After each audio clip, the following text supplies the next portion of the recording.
수험생 여러분 안녕하십니까? 저는 상변 선생님입니다. 네, 여러분들 지금 이거를 보고 계신 분들 대부분 이제 청소학원 학생들일 텐데, 그죠? 선생님이 어인일인가 뭐 이미 다 알고 계시죠?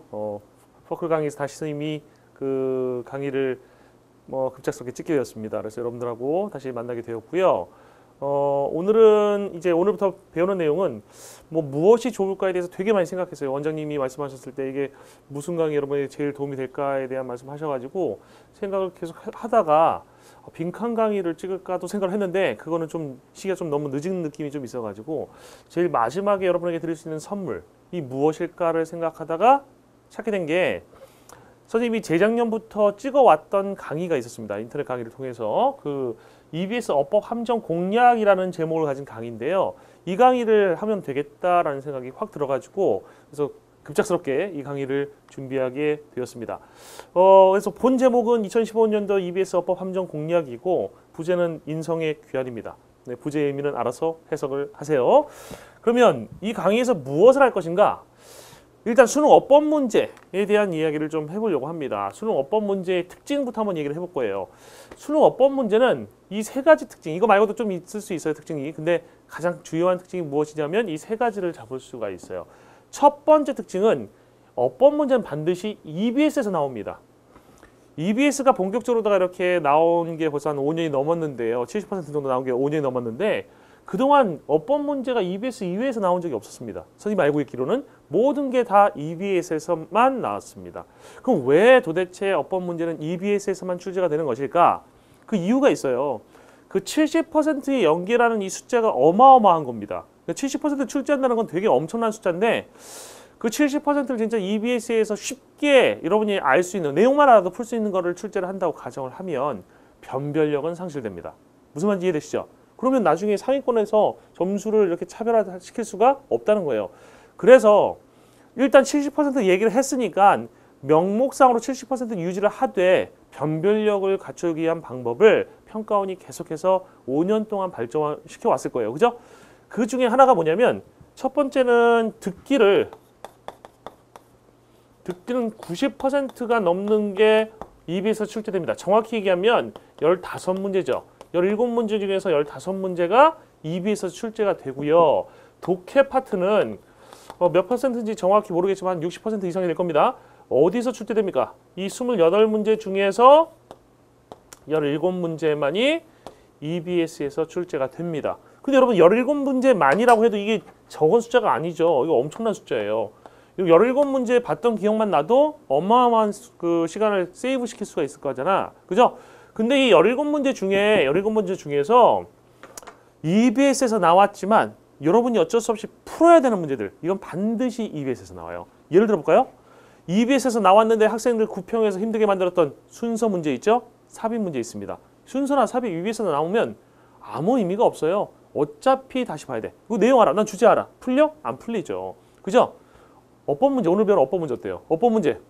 나는 이 글의 주제를 알고 있어. 따라서 어법 맞힐 수 있어. 돼? 안 돼? 안 되지. 말이 돼요? 말이 안 되죠? 그거는 예를 들어서 선생님의 여기 손금 하나 딱 찍은 다음에 여기 손금을 본 다음에 이거 윤상범 선생님의 손금이야 하는 거랑 마찬가지인 겁니다. 어떻게 알아요? 주제한다고 어법까지 할 수 있는 거 불가능한 일입니다. 그래서 그런 것들, 어휘 문제도 마찬가지죠. 어휘 문제도 문맥상의 어휘 맞추려면 다 읽어봐야 되죠. 또 내용 일치 문제, 일치나 불일치 읽어봐야 알아요. 알겠어요? 도표 문제, 도표 100% 일치죠. 그죠? 연계될 수밖에 없습니다. 도표는 전체를 다 패러프레이징 하기 때문에 다 다시 쓰기 때문에 여러분이 그거 연계됐다고 하는 거 알아봐야 아무 소용이 없어요. 연계되는 거 알아봐야 소용없는 문제는 100% EBS에서 출제될 수밖에 없다. 무슨 말인지 알겠어요? 이게 흐름이에요, 수능에. 그래서 당연히 어법 문제는 EBS에서 나올 수밖에 없습니다. 무슨 말인지 알겠어요? 그 다음에 두 번째로 어법 문제는 함정을 수반하는 일이 무척 많아요. 왜 함정을 수반할까?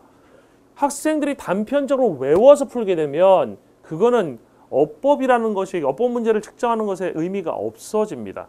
무슨 말이냐면 이 3번하고도 연결되는데, 수능에서 어법 문제는 이 학생이 정확한 해석할 수 있는 능력이 있냐 없냐를 테스트하기 위한 거지, 얘가 어법을 외웠니 안 외웠니를 테스트하기 위한 게 아닙니다.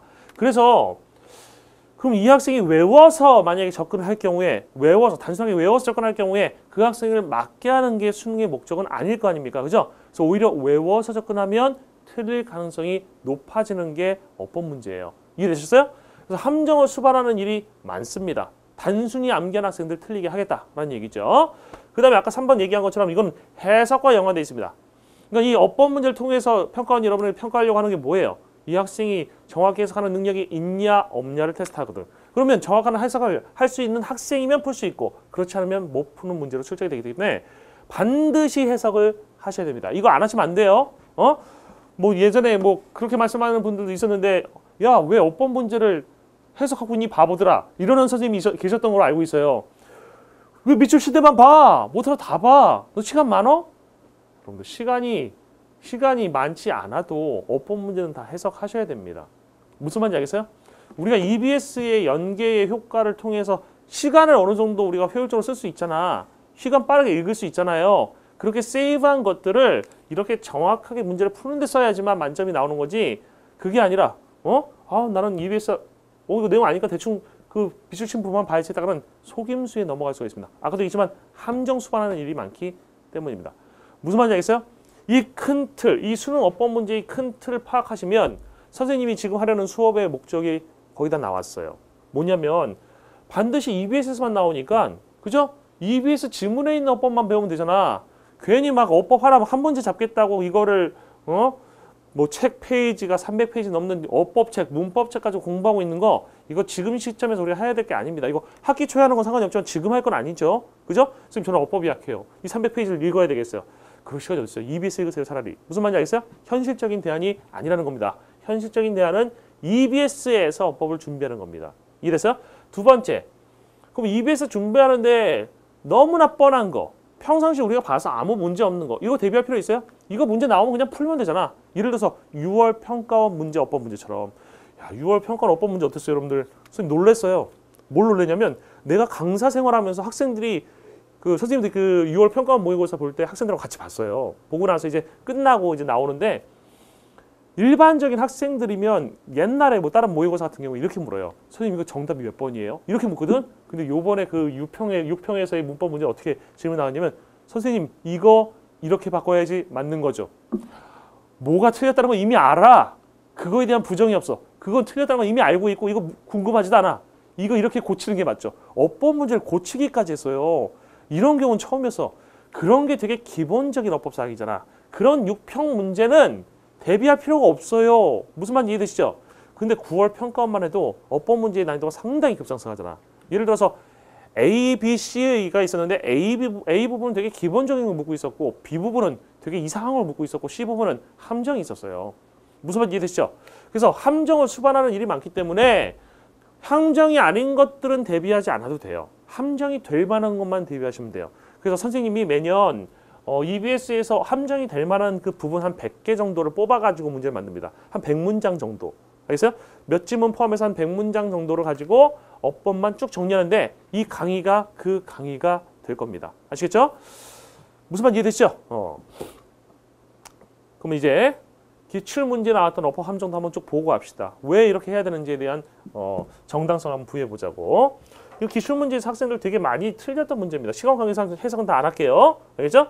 여기 when하고 which를 묻는 문제였는데 when which they spanned off the coast of the North America from California to Alaska. 이 부분에서 학생들이 어떻게 접근했냐면 이 문제 풀 때 spend 뒤에 off라는 단어가 있어.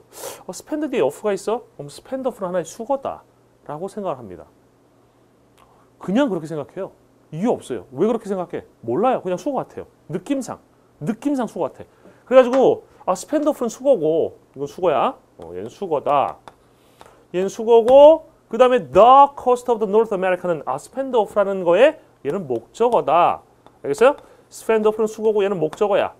그러면 뒤가 완전하네. 여기 주어도 있었고 그죠? 주어도 있었고 여기 수거로 동사가 쓰였고 그 다음에 목적어가 나왔네. 주어, 동사, 목적어 있네. 와, 완벽하다. 따라서 정답은 when이야 라고 쓰고 틀렸겠죠.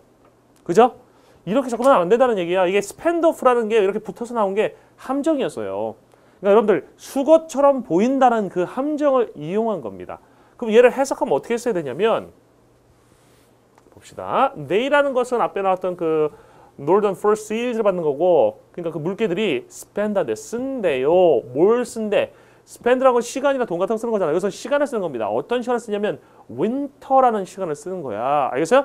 그럼 여기 spend 뒤에 목적어로다가 spend the winter, 여기에 the winter이 빠져 있는 거야. 알겠어요? 그 겨울을 쓴다라는 거야. 어디에서? Off the coast of the North America from California to Alaska. 여기 off부터 알래스카까지가 장소예요. 그러니까 무슨 말이냐면 그 물개들은 보내요. 그 겨울 기간을 보내요. 어디에서? 북아메리카 해안에서 떨어진 곳에서. 알겠어요? 떨어진 곳에서. 해안에서 떨어진대요. 해안가에서 보내는 게 아니라 그거보다 먼 데서 보낸다는 얘기예요. 그런 의미로 쓰였기 때문에 the winter가 여기 들어가는 거고 the winter를 받아주는 which가 정답이 되는 것이 맞았던 문제입니다. 알겠어요? 여러분이 이 문제를 접근할 때 spend 수고로 보고 접근했다고 하면 평가원이 의도했던 함정에 그냥 폭 빠지신 겁니다. 평가원은 행복해했겠죠. 그죠? 그 다음에 두 번째 한번 볼게요. We've done everything we can. We've done everything we can to contain costs without compromising quality. 이거 보면 대부분의 학생들이 이렇게 접근했어요. can 조동사. 아 행복하다. 어디서 봤던 거 나왔다. 조동사다. 와 행복해. contain 예. 드디어 이런 거 나왔네. 조동사 뒤에는 동사 원형 나온다 그랬어. 그래서 정답은 contain이 정답이야 라고 하고 틀렸겠죠. 이게 함정이에요. 조동사가 함정이야. 이 앞에 노란색 얘가 함정이야. 이거 정답 뭐였어요? 정답이 to contain이었어요. 이해됐어요? 이거 틀렸다고요. 그럼 선생님 어떻게 조동사 다음에 투동사 원형이 나올 수 있어요? 그게 평가원이 의도한 거라니까요. 알겠어요? 이 함정의 의미를 파악했어야지. 한번 보겠습니다. 이걸 어떤 문제였냐면 We've done everything we can. We've done. 우리는 해왔어요. Everything we can. 여기다 뭐가 빠졌어? do가 빠졌어. Everything we can do. 우리가 할 수 있는 모든 것을 해왔어. 그 다음에 뭐가 나오냐면 뭐뭐하기 위해서라는 목적의 의미를 갖는 부분이 나온 거야. 그러니까 우리는 해왔어 모든 것을. 어떤 모든 것을? 우리가 할 수 있는 모든 것을. 그래서 we can do까지가 앞에 있는 everything 꾸민 거예요. 알겠어요? 그러니까 우리는 모든 것을 해왔어. 어떤 모든 것, 우리가 할 수 있는 모든 것을 뭐 하기 위해서? to contain. contain 포함하는 뜻도 있지만 억제하는 뜻도 있죠. 그죠? 억제하기 위해서 뭐를? 비용을 억제하기 위해서야. without compromising quality. 품질을 타협하는 것 없이, 즉 품질을 타협한다는 건 품질을 저하시키는 것 없이, 품질 저하시키는 것 없이 비용을 억제하기 위해서 할 수 있는 모든 것을 해왔어요라는 뜻이에요. 이 함정이 무서워 보이지 않나요? 평가원이 여러분들에게, 그지? 제시한 이 함정 무섭지 않냐고, 그죠? 그 다음에 이것도 한번 볼게요. 스님이 생각하는 이거 되게 좋은 문제였는데, the skillful mechanic has been replaced by a teenager. 그 유능한 수리공은 대체되어 왔습니다. 뭐에 의해서? 10대에 의해서. 근데 inner uniform, 유니폼 입고 있는 10대입니다. 그죠? 뭐 S 뭐 주유소 이런 데는 5일 뭐 주유소 이런 데 가면 막 빨간색 입은 노란색 입은 그 10대들이 나와서 이렇게 휘발유 넣어 주잖아요. 그죠? 근데 그런 10대에 의해서 대체되어 왔다는 거야. 유능한 미카닉이. 근데 which doesn't know anything about cars and couldn't care less. 이 which 이하가 나와서 which가 나오면 잘 봐봐. 위치가 나오면 위치는 사물에 쓰이는 그 관계대명사죠. 앞에 유니폼이 있어요. 그럼 되게 자연스럽잖아. 유니폼 위치. 자연스럽네. 이 유니폼이 함정이에요. 여러분들에게 이거를 이렇게 꾸미는 것처럼 보이게 만들려고 이 위치가 이끄는 절이 유니폼을 꾸미는 것처럼 보이게 만들려고 한 거야. 이거 해석 안 하고 풀면 당연히 위치 맞아 보이죠. 해석해야지만 보이는 겁니다. 아까도 얘기했지만 해석 안 하면 틀린다고 그랬죠. 그럼 이게 왜 아니냐면 일단 teenager in a uniform에서 이너 유니폼 앞에 있는 티네이저를 뭐 해줍니까? 수식해주는 전치사구예요. 그래서 10대인데 어떤 10대야? 유니폼 입고 있는 10대입니다. 두 번째로 which doesn't know anything about. 자동차에 대해서 아는 것이 전혀 없는 유니폼. 그럼 유니폼이 자동차에 대해서 뭘 알아야 돼? 말이 돼? 말이 안 되잖아요. 유니폼이 자동차에 대해서 아는 게 아니고 10대가 자동차에 대해서 아니까 이 which 이하 전체가 무엇을 꾸며지 맞는 거야? 얘가 꾸미는 것은 앞에 있는 티네이저를 꾸미지 맞는 거야. 알겠어요? 그럼 티네이저를 꾸미기 위해서는 which가 아니라 뭐가 돼야 돼? 그렇지. who가 이 자리에 들어가야 되는 거죠. 사람이니까. 또는 who 아니면 누가 써야 돼요? who, not, that이 쓰여야지 정답이 될 수 있는 거죠. 무슨 말인지 이해되시죠? 그죠? 이 유니폼의 함정. 놀랍죠? 해석 안 하면 틀린다는 겁니다. 선생님이 계속 강조하는 게 해석이에요. 알겠어요? 물론 본 수업에 선생님이 해석할 시간이 없어서 해석 다 못 해줄 수도 있지만 해석 중요하다는 거 아시고 시험에선 반드시 앞에서부터 해석을 해나가시기 바랍니다. 그 다음에 요건 이제 제일 가까이 있었던 9평 문제 한번 가져와 봤습니다. 여러분들 6평은 가져올 게 없어요. 아까도 했지만 6평은 여러분들이 너무 쉬워서 할 게 없었습니다. 9평에서 나왔던 요 문제를 가지고 함정이라는 거 다시 한번 살펴보도록 하겠습니다. By comparison, 비교에 의해서 evaluation performances such as diving, gymnastics, and figure skating is more subjective. 평가죠. 뭐의 평가입니까? performance, 수행의 평가입니다. 그러니까 얼마나 잘하는지에 대한 평가죠. 뭐 같은 거를 다이빙하는 거라든지 뭐 체조하는 거라든지 아니면 피겨 스케이팅 하는 거 같은 것을 얼마나 잘하는지에 대한 평가는 is more subjective. 평가는 여기서 핵심 명사 누구예요? of부터 끝에 여기 스케이팅까지 앞에 있는 evaluation 꾸며주는 전치사구잖아. 그럼 핵심 명사가 누구야? evaluation이 핵심 명사죠. 핵심 명사 단수니까 동사 못 썼어요? is를 쓴 겁니다. 알겠어요? 그래서 그런 평가가 더 주관적이라는 얘기예요. 알겠어요? 잘 봐봐. 여기서 평가가 주관적인 거지 퍼포먼스가 주관적인 게 아니고 다이빙, 지임나스틱스하고 피겨 스케이팅이 서브젝티브한 게 아니에요. 이해됐어요? 서브젝티브한 거는 평가가 서브젝티브인 거야. 뭔 얘기냐? 그래서 옛날에 왜 그 김연아 선수 있잖아요. 김연아 선수 소년제보다 약간 안 예쁜, 그죠? 소년제가 예쁘죠. 그 김연아 선수가 그 어디죠? 어디 러시아 소치였나요? 거기서 왜 그 피겨 스케이팅 할 때 되게 잘했는데도 불구하고 금메달 못 땄잖아요. 왜? 주관적인 잘못됐네요. 죄송합니다. 주관성이 개입됐었죠. 그죠? 주관성이 개입돼 가지고 그 지금 소년제 얘기에다가 지금 흥분했네요. 그죠?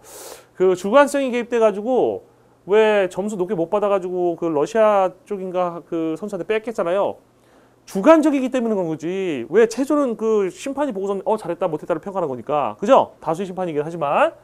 그래서 평가가 주관적인 거야. 종목이 주관적인 게 아니고 although 비록 정교한 스코링 rules 채점 그 규칙이 make 돕지만 뭐 하는 거를 만드는 걸 돕지만 그것들을 더 객관적으로. 그럼 여기서 여러분들 단순하게 보면 그것들의 구분이 댐이라는 게 여기 일종의 함정이었어. 사실은 왜 함정이냐면 앞에 그 다이빙, 짐나스틱스 앤 피겨 스케이팅 하고 나온 것도 복수였잖아. 그러니까 이거를 받는 것처럼 보일 수도 있고 아니면 performances 얘도 복수니까 왠지 받을 게 많아 보였어. 댐이.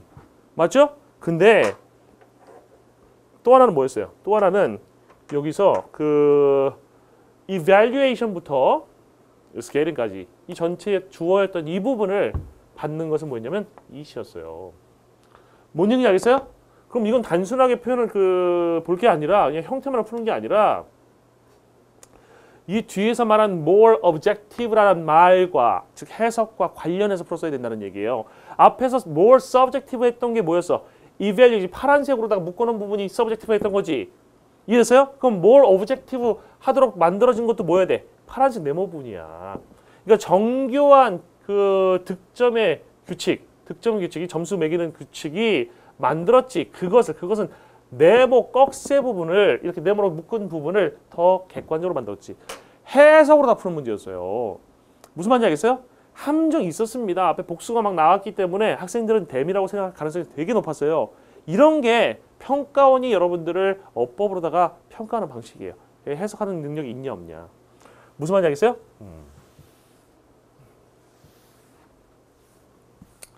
오늘도 여러분들 배경이 되는 거 설명하다가 오늘 수업을 거의 다 마쳐버렸는데 이제 다음 시간부터 이제 어법 함정 공략 수능 특강부터 시작할 건데요.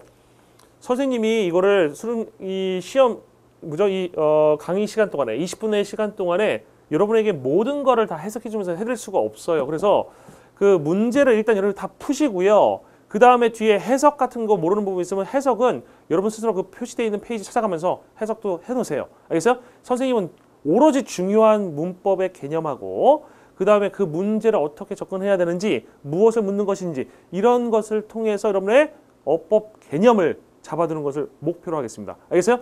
단순히 여기 EBS 나온 것만을 다룬다가 아니라 개념을 잡아둘 테니까 미리 꼭 풀어놓으시고 1시간에 한 15문제 정도는 풀어놓으시는 게 안정적으로 여러분이 수업을 들으실 수가 있을 겁니다. 아시겠죠? 그거 꼭 듣고 다음 시간에 수업 들으셔야 돼요.